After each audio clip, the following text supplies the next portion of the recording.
কি ব্যস্ত? তারা কি ব্যস্ত? তারা কি ক্ষুধার্ত? তারা কি গরিব? তারা কি ধনী? তুমি কি ধনী? সেক্ষেত্রে ইংরেজিতে কিভাবে বলবো?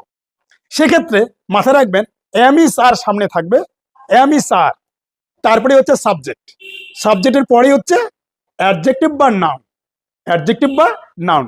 যেমন যদি বলি তুমি কি ব্যস্ত, are you busy, are you busy, তুমি কি ব্যস্ত? এবার তুমি কি ক্ষুধার্ত, বিজির জায়গায় হাংরি বসাবো, আর ইউ হাংরি, তুমি কি ক্ষুধার্ত, আর ইউ হাংরি? এবার যদি বলি তুমি কি একজন শিক্ষক, are you a teacher, are you a teacher, are you ঠিকই থাকছে, আর এর পরে সাবজেক্ট, পিছনে শুধু যখন যেটা প্রয়োজন, ব্যস্ত হলে বিজি, ক্ষুধার্ত হলে হাংরি, আর একজন শিক্ষক হলে আ টিচার, শুধু এগুলোর পরিবর্তন হচ্ছে, অর্থাৎ নাউন আর অ্যাডজেক্টিভের পরিবর্তন হচ্ছে, বাকি স্ট্রাকচারের কিন্তু পরিবর্তন হচ্ছে না। এবার যদি বলি তুমি কি ব্যস্ত ছিলে, তখন আর এর জায়গায় হয়ে গেল ওয়ার, ওয়ার ইউ বিজি। তুমি কি ব্যস্ত ছিলে?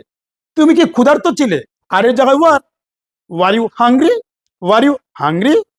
তুমি কি একজন শিক্ষক ছিলে, were you a teacher, were you a teacher, তুমি কি একজন শিক্ষক ছিলে।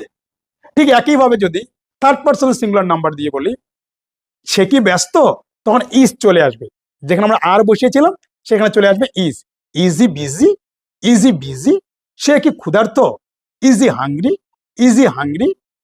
তিনি কি একজন শিক্ষক, is he a teacher, is he a teacher, তিনি কি একজন শিক্ষক।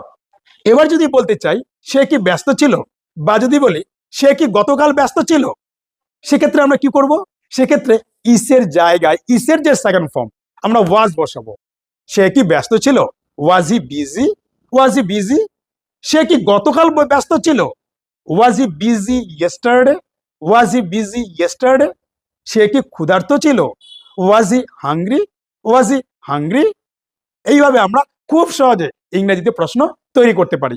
ভিডিওটি ভালো লেগে থাকলে অবশ্যই লাইক, কমেন্ট এবং শেয়ার করবেন। বাবা।